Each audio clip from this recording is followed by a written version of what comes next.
아살라무 알레이쿰 와라흐마툴라히 와바라카투. 자, 이번 강의를 통해서는 이슬람에서의 가족에 대해서 알아보도록 하겠습니다.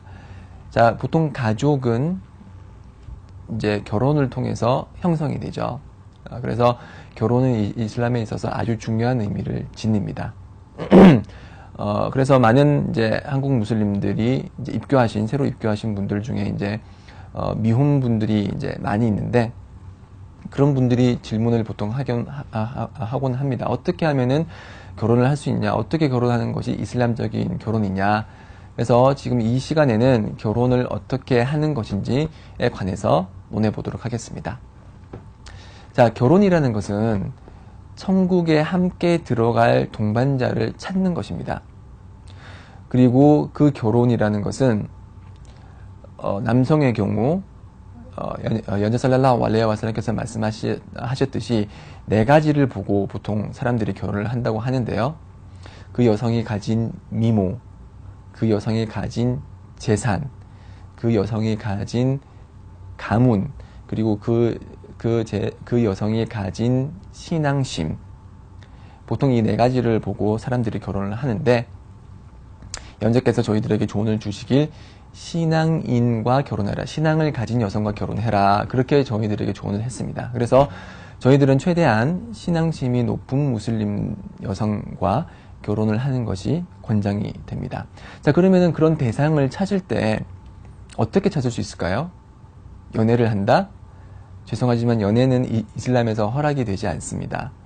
왜냐하면은 하디스에 전하기를 남성과 여성이 밀폐된 공간에 있으면은 제3자, 그 세 번째 존재는 사탄이라 그랬습니다.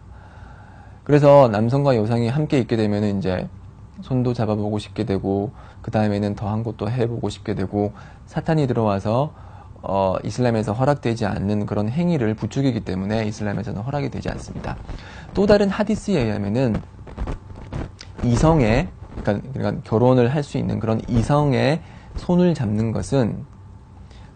것보다 차라리 쇳바늘이 내 머릿속에 관통되는 것이 더 좋다라고 말씀을 하셨습니다. 그 얘기는 그 결혼하기 전에 이성과의 손을 잡는 것이 아주 커다란 죄악으로 인식될 수 있다는 것을 보여주는 하디스인데요. 그래서 저희들은 항상 그러니까 이른 시기에 결혼을 하는 것이 권장이 됨에도 불구하고 그런 연애를 통한 결혼은 허락을 하지 않고 있습니다. 그러면 어떻게 상대방을 찾을까요? 이 질문은 마치 우리 조상들이 어떻게 결혼을 했을까요? 우리 조상들은 자유연애가 없었는데 어떻게 결혼했을까요? 라는 질문과 유사하겠죠. 이슬람에서는 그 배우자를 찾을 때 굳이 그 배우자와 깊은 관계를 맺고 같이 살아보고 데이트를 해봐야지만이 그 사람에 대해서 알 수 있다고 보진 않습니다. 그 사람의 성품과 됨됨이는 주위 사람들의 평가, 그리고 이제 부모님이 어떠한 사고방식을 가지고 어떠한 식으로 그런 아들, 딸들을 키웠는지, 그런 여러 가지 사회적인 상황을 판단을 해서 그 사람이 어떤 사람인지 이제 판단을 할 수 있는 것입니다. 그래서 이런 배우자를 찾기 위해서 어떤 무슬림들은 예를 들어서 페이스북에 들어가서 자기 자신을 홍보를 해요. 나는 한국인 무슬림인데 이렇게 입교를 했고, 막 하면 사람들이 한국인 무슬림이라 그러면은 외국인 무슬림들이 상당히 좋아하거든요. 오, 한국인인데 입교했어? 그러면서 되게 좋아하죠. 지금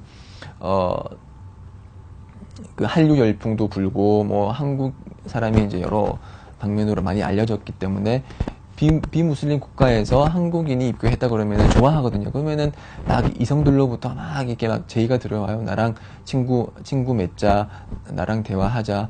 그렇게 해서 찾은 상대방과 결혼을 했을 때, 제가 이제 실제적으로 들은 바로는 아주 부작용이 아주 많은 그런 결혼이 되는 경우가 많아요. 그 대화를 하면서 상대방을 속이는 경우도 있고, 자신의 질병을 감추는 경우도 있고, 여러 가지 부작용이 발견이 되기 때문에 이런 온라인을 통해서 짝을 찾는 것은 바람직하지 않습니다. 바람직한 방식은 자신이 잘 알고 있는 신앙심이 좋은 그런 무슬리마로부터 자신이 결혼하고 싶으니까 도와달라, 짝을 찾는데 도와달라라고 해서 이제 이미 기혼자 남녀가 이제 그를 위해서 짝을 찾아보는 방법도 있겠고요. 아니면은 성혼을 통해서, 성혼이 이제 네트워크가 잘 갖춰져 있기 때문에 이제 결혼하고 싶어 하는 남녀들에 대한 그런 정보가 있기 때문에 성혼의 임함을 통해서 그런 이제 짝을 찾는 노력을 하시면 될 것입니다. 그렇지만 연애를 통해서라든지 아니면 인터넷을 통해서 짝을 찾는 그런 행위는 바람직하지 않습니다. 그리고 상당히 위험한 요소를 많이 내포하고 있는 방식이기 때문에 그러한 방식은 피하는 것이 좋겠습니다. 자, 그러면은 이렇게 이성을 찾았을 때 정말 내가 결혼하고 싶은 이성을 찾았다. 그러면 어떻게 청혼을 할까요? 남성은 여성의 보호자, 아랍어로는 왈리라고 하죠. 여성의 보호자에게 청혼을 신청을 합니다. 그래서 여성의 왈리는 보통은 아버지죠. 근데 아버지가 무슬림이 아닐 경우에는 아버지보다는 덜 가깝지만 그래도 보호자가 될 수 있는, 예를 들어서 삼촌, 친척들, 그런 친척들도 이제 왈리가 될 수 없다. 빈무슬림이다. 그러면 이제 어머니 아니면 이제 고모나 이모, 그런 여성분들에게 이제 왈리를 신청할 수 있는데 다 빈무슬림이다. 그러면은 주위에 알고 있는 신앙심 있는 무슬림이 그 여성의 왈리가 되는 거예요. 그런 분도 없다. 그런 신앙심 깊은 분도 없다. 그러면은 이맘, 성원에 있는 이맘이 그 해당 여성의 왈리가 돼서 그 왈리에게 청혼을 하게 되면은 이제 왈리가 그 남성을 보고서 판단을 하는 거죠. 이것저것 판단을 해서 이 여성과 결혼하는데 적합하겠다 하면은 이제 결혼을 1차적인 동의가 끝나고요. 2차적인 동의는 여성 자신의 동의입니다. 아무리 왈리가 결혼을 시키고 싶어 하더라도 해당 여성이 거부를 하면은 절대 결혼은 성립되지 않습니다. 이슬람에서 강제 결혼이라는 것은 없습니다. 여성의 동의가 없는 한 그것은 강제 결혼이고, 강제 결혼은 이슬람에서 허락되지 않습니다. 자, 그렇게 여성이 이제 그 해당 남성과 결혼을 하는 것이 좋겠다라고 하면은 그때 이제 그 두 쌍방은 결혼 절차를 밟게 되는 것이죠. 반대의 경우로 이제 지금 경우는 이제 남성이 여성에게 청혼을 하는 경우고, 여성이 남성에게 청혼을 할 수도 있겠죠, 그렇죠? 여성이 남성에게 청혼을 할 때는 여성이 직접 하는 것보다는 여성의 왈리, 이제 보호자가 남성에게 가서 내 딸이 이렇게 있으니 지금 결혼 정년기에 도달했고 무슬림이고 이렇게 하니 내 딸과 결혼하는 게 어떻겠느냐라고 제안을 하는 것입니다. 그래서 남성이 오케이 결혼하겠다라고 하면은 그때 이제 쌍방의 동의가 있기 때문에 결혼을 할 수 있는 기본 조건을 갖춘 것입니다. 자, 이렇게 쌍방의 동의와 합의가 있을 때 결혼을 할 수 있는 기본적인 기본적인 조건을 갖춘 것인데, 이슬람에서 결혼이 성립하기 위한 필수 조건은 이런 쌍방의 동의, 남성의 허락과 여성의 허락이 있어야 되고요. 그리고 결혼을 할 때 여성의 보호자가 반드시 입회를 해야 되고, 그리고 그 결혼 계약을 작성을 할 때 2명의 증인이 있어야 됩니다. 그래서 이렇게 쌍방, 이제 남편이 될 사람, 아내가 될 사람, 그리고 아내가 될 사람의 보호자, 그리고 2명의 증인은 당연히 무슬림이 돼야겠죠. 이런 조건이 성립이 되면은 이제 결혼을 할 준비가 돼 있고요. 저희 일반 사람들이 하는 것처럼 뭐 결혼식을 거쳐야지만 결혼을 하는 것이 아니고 이제 구두 계약을 맺는 것입니다.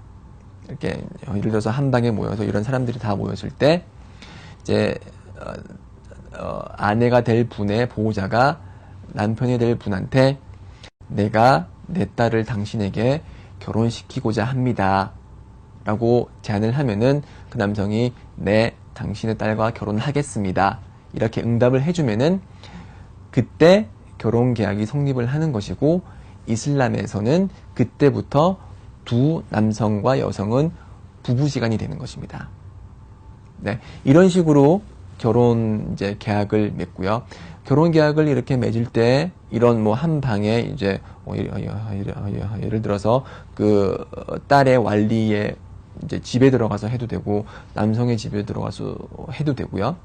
성원에 가서 성원의 이맘님께 이러한 절차를 맡기는 것도 하나의 방법이기도 합니다. 그렇지만 반드시 성원에 가서 이런 결혼 계약을 맺어야지만이 결혼이 성립되는 것은 아니고요.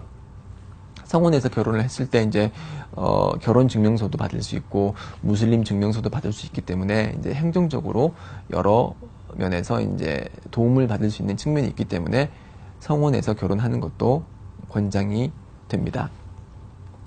자, 그리고 이제 결혼을 할 때 그 마흐르, 지참금에 대해서 이제 논의를 하게 되는데요.